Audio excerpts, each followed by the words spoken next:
Baby's on fire, better throw her in the water.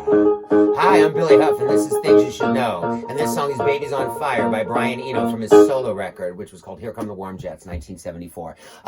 Anyway, Brian Eno is a very famous songwriter, a great musician, but he's probably best known for creating ambient music, I know, but we'll get to that in a minute, but also as a record producer. If you don't know what a record producer does, very quickly, a record producer is the actual, sound. It's why Nirvana wanted Steve Albini. It's like you hire people for an actual sound. And Eno was one of the maybe 10 great, innovative record producers, starting with Phil Spector and the Wall of Sound, George Martin with the Beatles, John Cale, moving all the way up to probably Dr. Dre and Trent Reznor, just people who completely changed the game in terms of what they can do. So Brian Eno in 1971 joined Roxy Music, which didn't sound like anybody else, partially because even though they wrote these great big songs, they were a glam band, Phil Manzanera would play a guitar solo, and Eno, dressed in feathers and full makeup, would actually just manipulate on stage live the fucking guitar solo. So it would go on top of everything else. Roxy Music sounded like nothing else. The lead singer, Brian FERRY, was not getting as much attention as Brian Eno was, and he wanted to be more Bryan Adams. So he got rid of Brian Eno and moved on. Eno was all over it. He appeared first on June 1st, 1974 with John Cale, Kevin Ayers, and Nico on a live album that's really hard to find, but I have it and it's great. And then he started his solo career. He released 4 brilliant solo records: Here Come the Warm Jets, Taking Tiger Mountain by Strategy, Another Green World, and Before and After Science.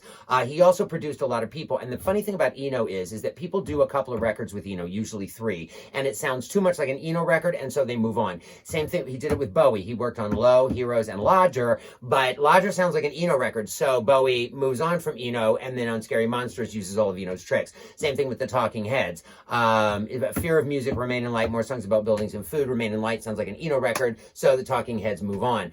Same thing with U2. Did Achtung Baby, Joshua Tree, those are backwards, and Zooropa, which sounds like an Eno record, so they move on. But Eno also invented ambient music, and I'm really, really sorry about this, but the problem is he was hit by a taxi in New York in 1975, and while he was recuperating in his bed, his girlfriend played this harp music for him, but she kept it really low, and one of the speakers was blown, and it gave him the idea. So in 1975, while he was recuperating, he released this thing called Discreet Music, which is considered the first ambient record, though ambient music really took off in 1978 with his music for airports.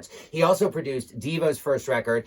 He, with John Cale, produced Nico's The End. Even did Coldplay's Viva La Vida record, which is not my favorite, but here's what Eno does. If you listen to that title track, right, I Used to Rule the World, that's really, really good. You hear that bell, right? I hear Jerusalem bells are ringing, Roman cavalry choirs are singing. So I'm playing this right on top of the whole thing the whole time. Is that the end of it?